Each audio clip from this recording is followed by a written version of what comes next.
And you know, I remember some of the guys who've had the procedure done have had it in other sports. I said how important it is to have strong glutes and strong abs going into a strong core going into the procedure, because obviously muscle has memory, and you know that's one of the reasons why I was able to bounce back fast. You know, I told you guys when I was here for the last press conference here, and that when they went in, I have 0 arthritic changes in my lower back, and that is not only shocking to me, but shocking to my docs as well.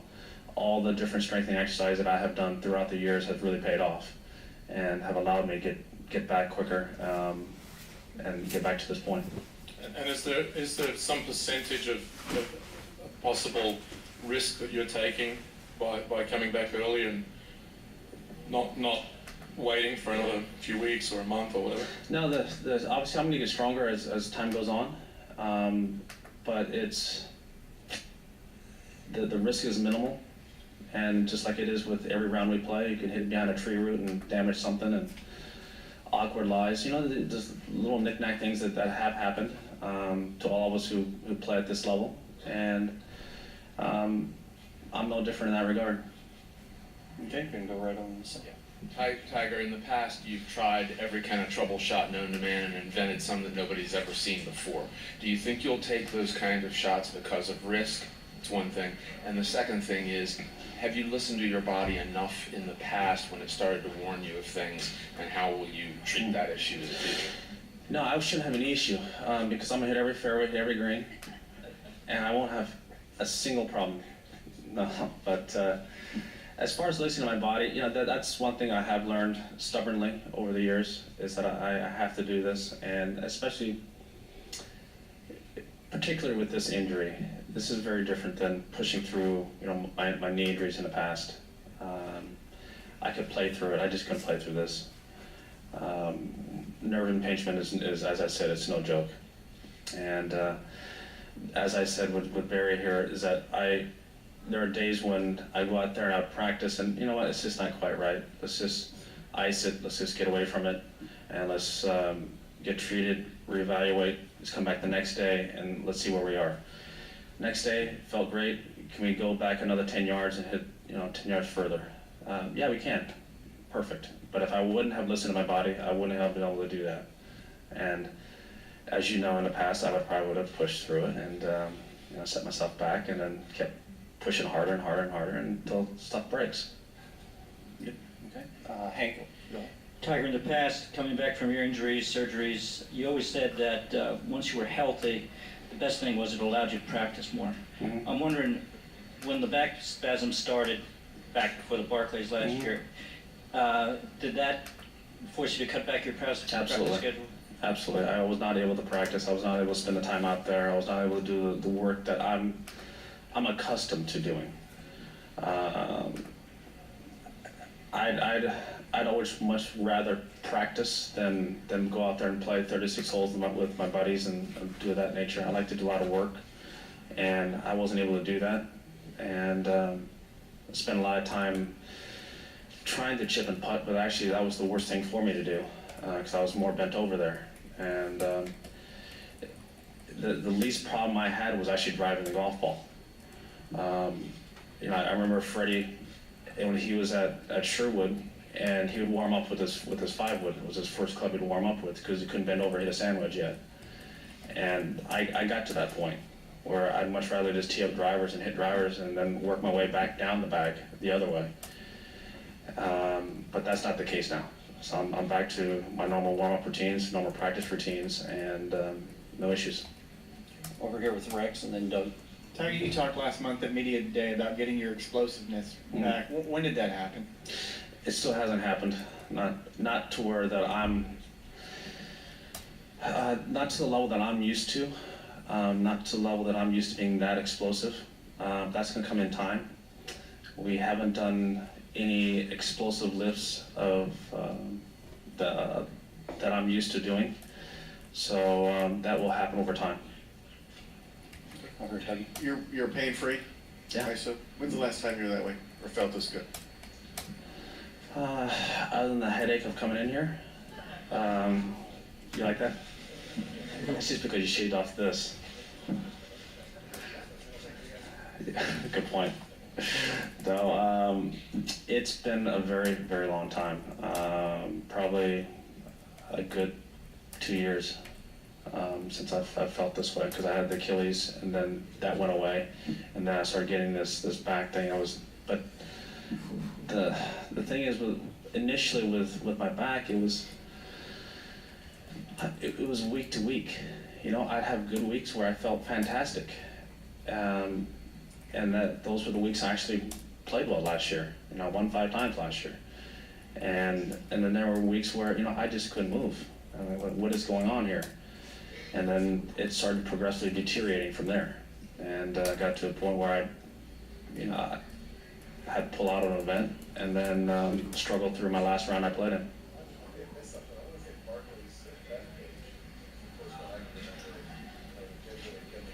Yeah. Is there something before that, if that was the first one? Is it all connected, even though it might not have been the same thing, do a dot-to-dot type thing? Yeah, if you look back on it, it was probably around that time that when it started happening. But as I said, the symptoms would just go away. Then I was back to hitting practice balls all day, chipping and putting and playing golf all day, and had no issues. And then it would spring up again. I didn't know why. My physio would treat and get me right back to where I needed to be, and then off I go again. But the frequency it started happening at a rate that it forced me to do what I had to do. And towards the end of last year, you saw me go to my knees at Barclays, yeah. Okay. You can go right here in the front. Tiger, could you speak a little bit to what you think of how Jordan Spieth has been playing lately? He's been playing great. For a person to have come out of college and done this well this fast, and been as consistent. You know, normally when you're young, you come out and you have your weeks from here to there, and you may have 2-3 good weeks a year, maybe more. It just seems like he's having one every week. He's having a top 10. It just seems like every week he's always up there somewhere. And for him to qualify for the President's Cup and the Tour Championship, right out of the hopper, and that was pretty impressive. Okay, we have time for 2 quick ones. Karen? Tiger, how many times have you been to the White House, and does it ever get old for you? What is that experience like? I've been there several times, and it's always an interesting experience. There's umpteen security.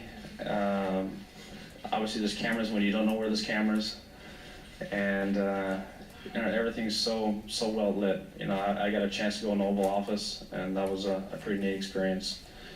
And I remember talking to President Obama, and he wanted to talk a little bit about some golf and blah blah blah, and we started talking about sports, and I see these other guys in the other room, and they're immaculately dressed. And I say, Mr. President, I think I better go. And say, okay, well, I'd like you to meet my Joint Chiefs. I'm like, oh my God. Yeah, I felt awful, but I'm holding up a Joint Chiefs staff meeting because he wanted to talk sports. Last question, just right here. Tiger, how much more patient are you now than you were 3 years ago, 6 years ago, and how does that factor into the comeback, into expectations or approach every day? I think with that old adage, with age comes wisdom, and I have certainly become much more patient. I think especially with having 2 little ones, that has definitely taught me a lot of patience, and it has carried over into my golf on the golf course and as well as off, and that part of me has certainly changed over the years. I just remember all the early years on tour when I used to run 30 miles a week and just push it, no matter how hurt I was, I'd just go out there and still log in all the miles and do all the different things and still go out and play tournament golf. And I was winning, but didn't realize how much damage I was doing to my body at the time. But I have to now pick my spots when I can and can't push. Before, when you're young, I just pushed it all the time. But now I gotta listen to my body, listen to my therapist, and then get treatment. When I was younger, I didn't need it. So my knee ached a little bit. So what? I just run more miles, and it magically go away. Just get the endorphins going. But that's no longer the case. Okay, thank you for your time today, Tiger. Thanks, Best of guys. luck on a great tournament. Tiger Woods admits that he probably wouldn't be playing this week if his tournament didn't benefit the foundation, if it weren't for the kids. Forthcoming words from a man who's been out of action for the better part of 3 months from the PGA Tour. And what will he do this week? That is the question. What will his help allow him to do? Well, Tiger Woods says he is pain-free, looking for his 3rd win in just 5 starts at the Quicken Loans National.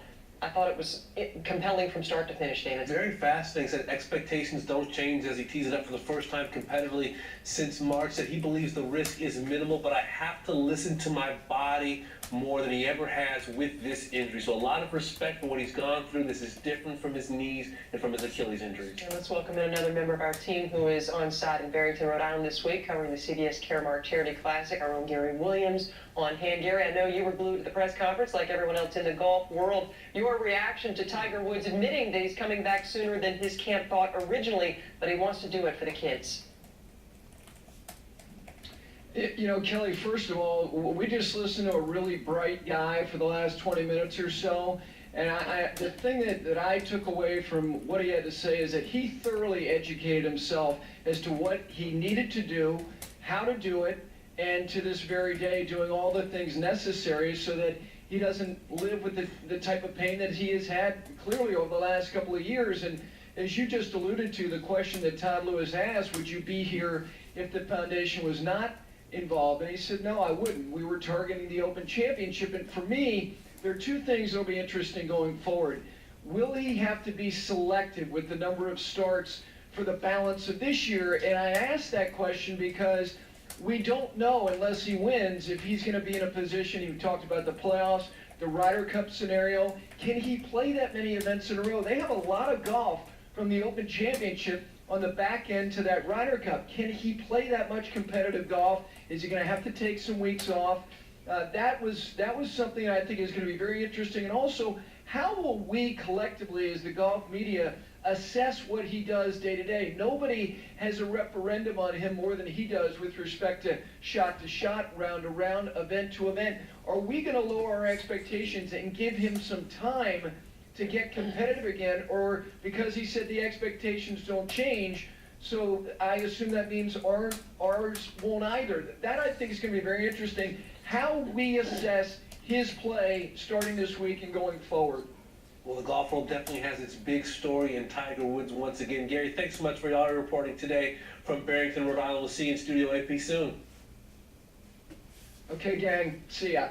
All right, guys. And we just alluded to the question that Todd Lewis asked in that press room, and we want to play it for you once again. Wanting to know if Tiger Woods would have come back later had it not been for the foundation. Here was his answer just a few moments ago in his press conference at Congressional Country Club.